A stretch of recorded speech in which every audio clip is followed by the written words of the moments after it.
नमस्कार मंडळी, आज मी बनवणार आहे झणझणीत असं पिठलं। त्यासाठी लागणार आहे हिरवी मिरचीचं केलेलं बारीक कूट, मोहरी, हळद, जिरे, कांदा, मीठ आणि बेसन पीठ। तव्यामध्ये तेल तापल्यावर जिरे चांगले तडतड द्यायचे। नंतर जिरे टाकायचे। जिरे चांगले भाजून झाले, कांदा टाकून भाजून घ्यायचा। मध्ये आता बारीक केलेली हिरवी मिरची, कोथिंबीर, लसूण टाकून घ्यायचं। थोडीशी हळद पावडर टाकायची। कांदा मिरची भाजून झाल्या, आता पाणी ओतायचं। तुम्हाला हवं तितकं पाणी ओतायचं। चवीनुसार मीठ।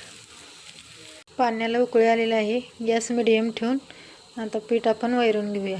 थोडं थोडं टाकून असं वैरून घ्यायचं।